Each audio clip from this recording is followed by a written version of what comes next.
Nagka-crave si Jess ng isang Ilocano dish na hindi ko pa natikman, kaya lutuin natin ngayon. Ang maganda dito, gagamitin natin ang mga gulay galing sa aming halamanan. Ito ang star ng dish, dahon ng ampalaya.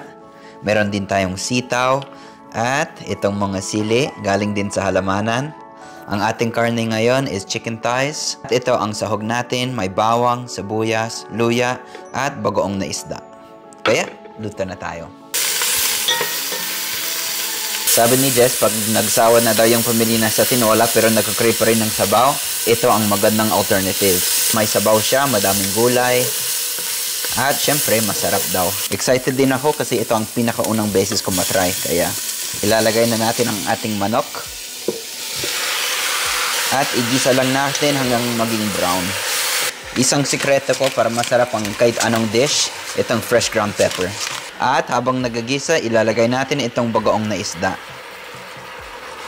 Pag nag-brown na konti itong manok natin, ilalagay natin madaming tubig kasi sabaw na ito. Hayaan lang natin maluto itong manok natin.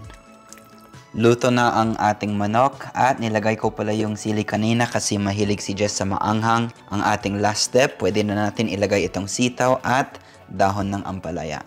Sobrang mabango, amoy na amoy yung manok, yung bagoong, yung sili.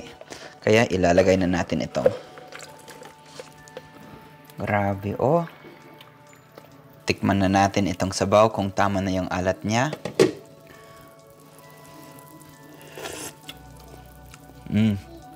Tamang-tama. At kung hindi pala kayo mahilig sa bagoong, pwedeng-pwede ang Knorr Cube pang palasa. At ito ang pinaka-last step natin. Ito ang dahon ng ampalaya galing sa halamanan. Sobrang fresh, kaninang umaga lang. Ang dami oh. Alam ko mahilig si Jess sa dahon ng ampalaya kaya dinamihan ko. Ito na ang ating finished product. Ang ganda oh, green na green. Bago natin tawagin si Jess, tikman muna natin. May sitaw pa. Ito ang perfect na subo.